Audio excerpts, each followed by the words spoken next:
ने जो डीज़ल के ऊपर 5 रुपये बढ़ाए हैं और एलपीजी गैस सिलेंडर उनका ये कहा है कि एक परिवार को एक कनेक्शन पे केवल 6 सिलेंडर साल में दिए जा सकते हैं।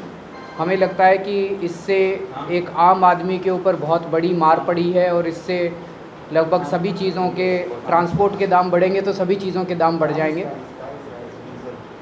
एक तरफ तो पिछले 3 साल में केंद्र सरकार ने बड़ी बड़ी कंपनियों को 13 लाख करोड़ रुपए के टैक्स कंसेशन दिए हैं, टैक्स की छूट दी है 13 लाख करोड़ रुपए की।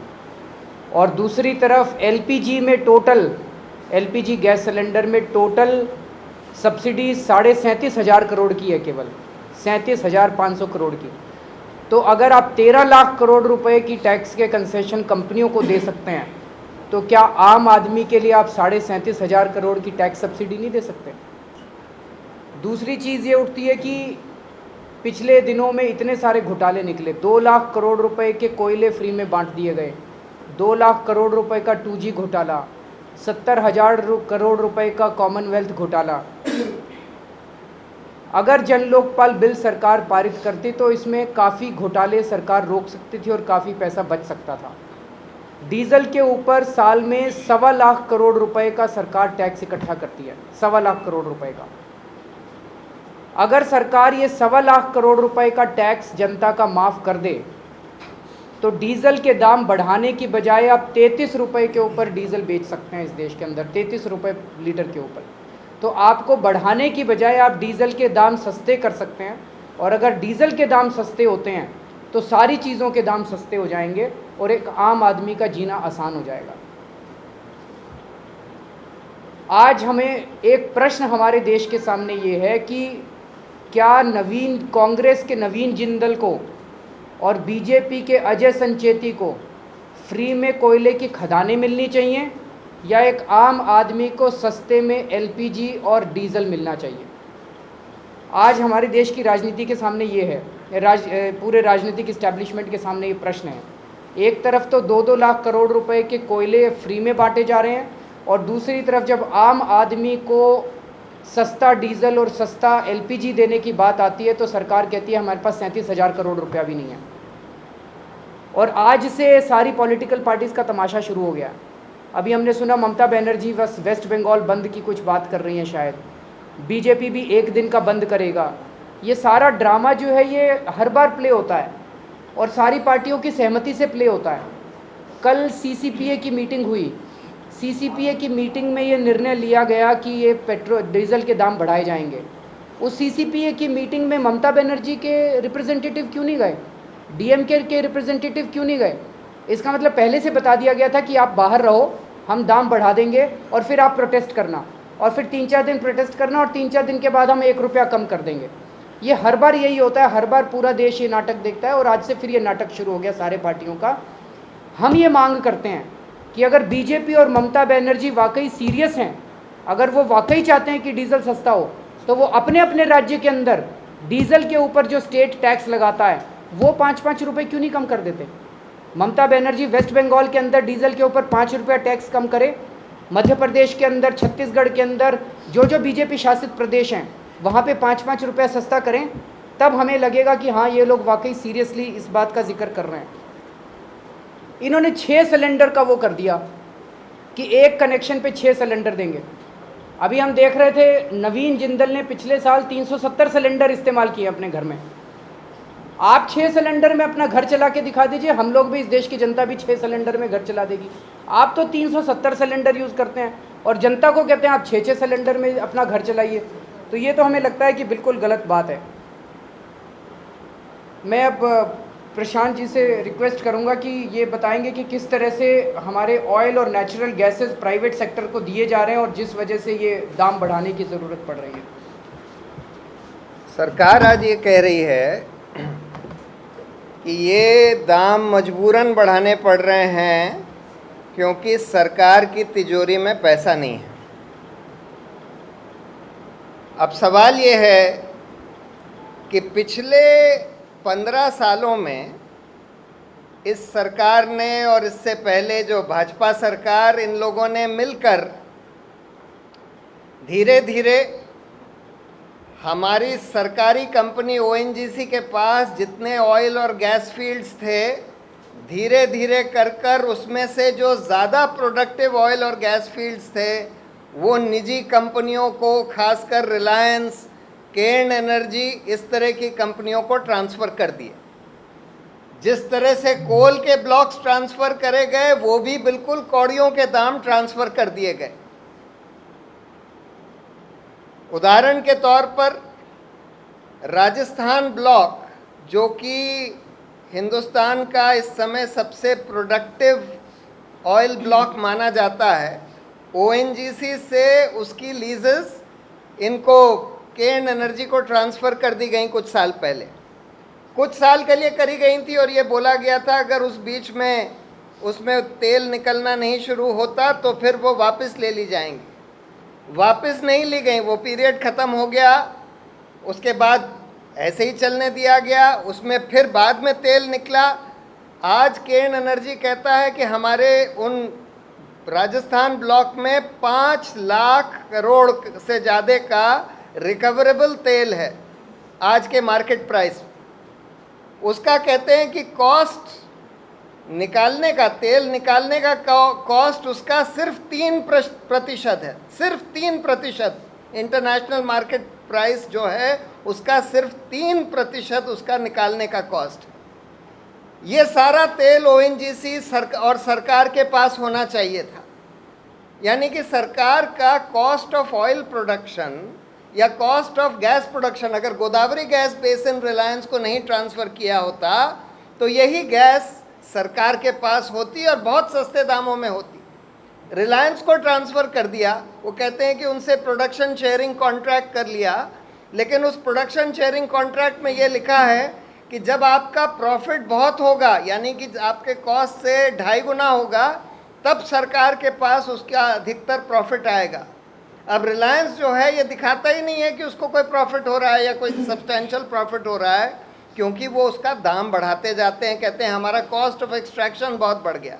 इस पर भी सीएजी की रिपोर्ट आ चुकी है। बहुत एडवर्सली सीएजी ने कमेंट किया है कि एक झटके में उन्होंने अपना कॉस्ट जो है $2 बिलियन यानी 10,000 करोड़ से 8 बिलियन यानी 40,000 करोड़ कर दिया, और उसको यहाँ की जो एक पेट्रोलियम रेगुलेटर है उन्होंने अप्रूव कर दिया। तो आज हम इसी तरह से इस पर राजस्थान ब्लॉक पर भी सीएजी की रिपोर्ट आ चुकी है, जिस पर सरकार को बहुत लताड़ा गया है कि आपने कैसे उनके जब उनका लीज एक्सपायर हो चुका था वापस ले लेने चाहिए थे, तब भी आपने उनके साथ चलने दिया। हाल में अभी वो केन एनर्जी वेदांत को बेच रहा है 40% शेयर, 42% शेयर इस कंपनी में, सिर्फ करीब 40,000 करोड़ में। यानी कि 5 लाख का 40%, 2 लाख करोड़ का ऑयल 40,000 करोड़ में बेचा जा रहा है। उसमें ओएनजीसी को हक दिया गया है एग्रीमेंट में कि ओएनजीसी उसको खरीद सकता है उतने ही दाम में, लेकिन ओएनजीसी से बोल दिया कि नहीं तुम मत खरीदो, उनको मना कर दिया। यानी कि जहाँ 20% दाम में आपको वो तेल मिल सकता था उसको फिर से मना कर दिया और वेदांत के पास जाने दिया।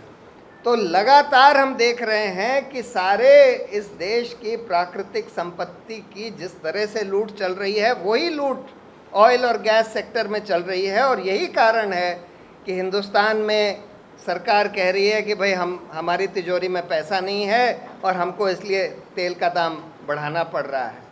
तो आज जो ज़रूरत है वो ये है कि इस पूरी लूट की गहराई से तहकीकात होनी चाहिए कि किस तरह से ये सारे ऑयल फील्ड जो हैं निजी कंपनियों को दिए गए, किन टर्म्स पर दिए गए, किन टर्म्स पर उनको चलने दिया गया, क्या क्या इसमें हुआ, किस तरह से आपने सरकारी संपत्ति या ऑयल और गैस उनको ट्रांसफ़र कर दिया है, इस सब की तहकीकात होनी चाहिए।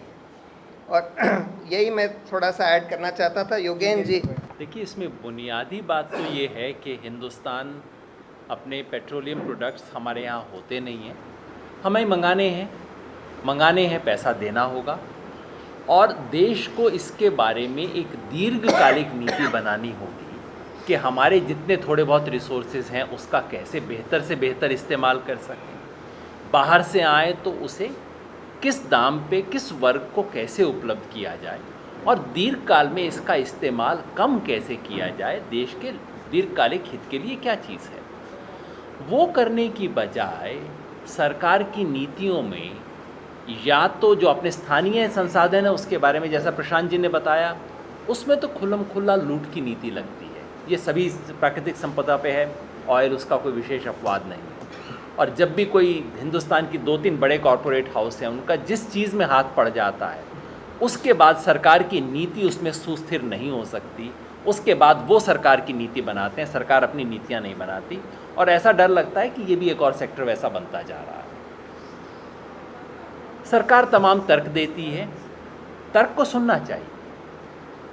फिस्कल डिसिप्लिन अपने आप में बहुत अच्छी चीज़ है, सरकार को किसी घर की तरह हाथ बचा के तंग रख के काम करना चाहिए, लेकिन ये फिस्कल डिसिप्लिन सिर्फ उन चीज़ों में याद क्यों आता है जो आम इंसान को हक छूती हैं, जो गरीब व्यक्ति से जुड़ती हैं? बाकी सब चीज़ों में फिस्कल डिसिप्लिन कहाँ चला जाता है सरकार का? सरकार कहती है चीज़ों को बेहतर टारगेट करना चाहिए, ये क्या आप सबसे एफिशिएंट टारगेटेड सब्सिडी है? इसके ऊपर बहस है, बहस चलनी चाहिए, लेकिन सरकार की नीति में जो नीति की घोषणा है उसमें कोई ऐसी नीयत नहीं दिखाई देती जिसमें ऐसा हो कि इसको किसी खास तबके से हटा के बाकी तबकों तक ले जाने की कोई इच्छा है। ऐसी कोई इच्छा शक्ति दिखाई नहीं देती। कई बार पर्यावरण का तर्क दिया जाता है, अपने आप में वो गलत तर्क नहीं है। हिंदुस्तान हमेशा बहुत ज़्यादा डीजल इस्तेमाल करना अफोर्ड नहीं कर सकता, हमारे पर्यावरण के लिए अच्छा नहीं है, लेकिन उसके लिए कोई नीति दिखाई नहीं देती, केवल पैसा बचाना। ऐसी स्थिति में जबकि तमाम दूसरी चीज़ों में पैसा लग रहा है, तो कहीं ऐसी ध्वनि आती है कि सरकार के लिए कुछ खास तरह की चीज़ें महत्वपूर्ण हैं, बाकी चीज़ें महत्वपूर्ण नहीं हैं, और आम लोगों के दैनंदिन दुख तकलीफ शायद दूसरी कैटेगरी में चले गए हैं। यही कहना चाह रहा था। Saying that why all 193 coal blocks should not be cancelled?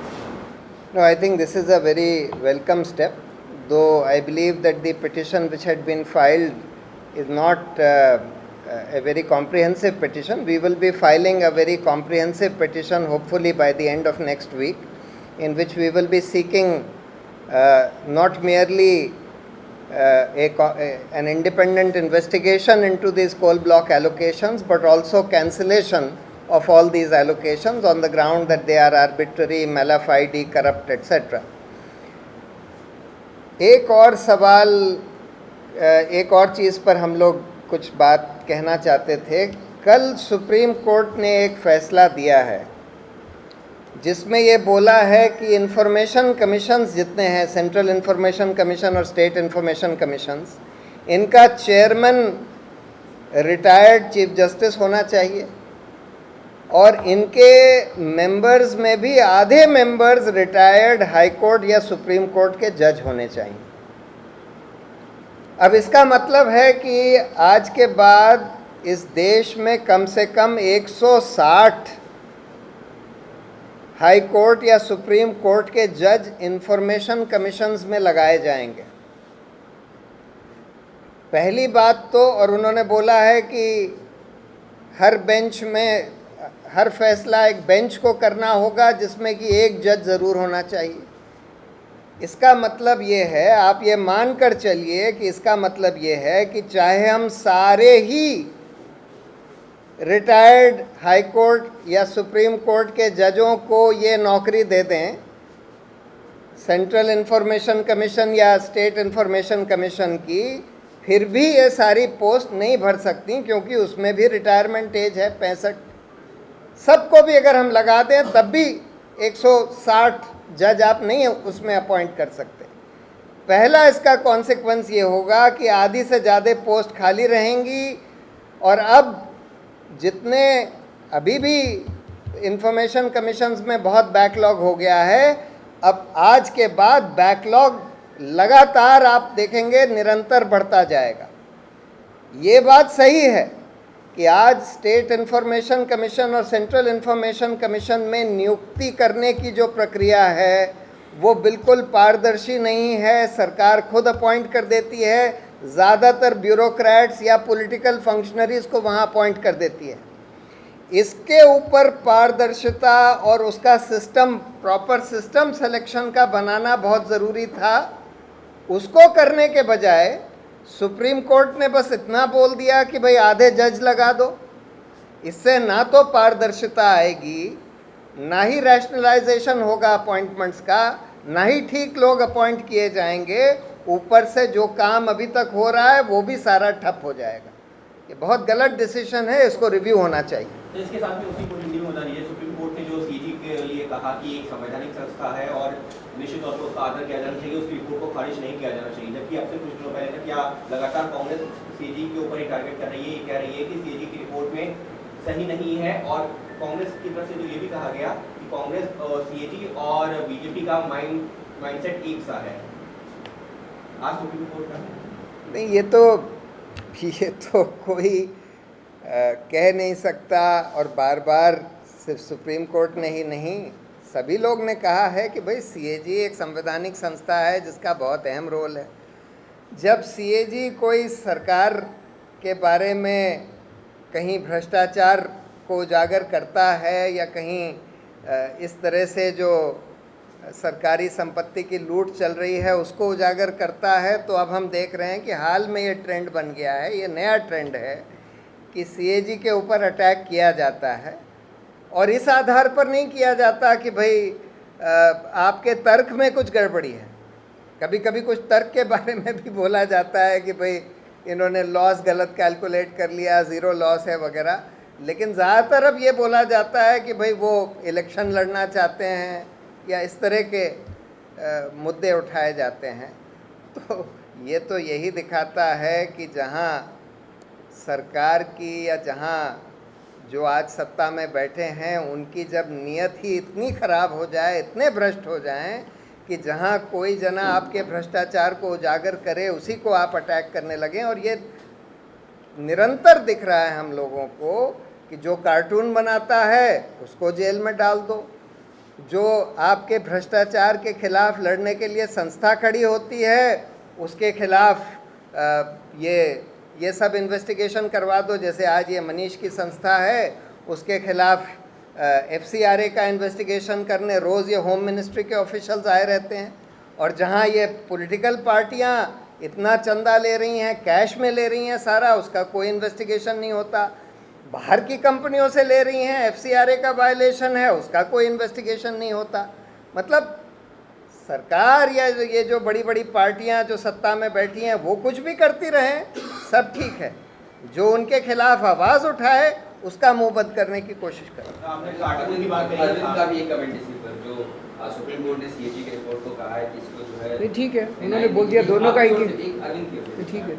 इसके साथ ही में अजीम का जो अभी जो कार्टून का जिक्र छेड़ा, तो आज मुंबई हाईकोर्ट ने बोला कि आपने किस आधार पर लगा दिया सेडिशन चार्ज। एक तरीके से जो सेडिशन चार्ज लगाने को क्वेश्चन किया है बॉम्बे हाईकोर्ट ने भी।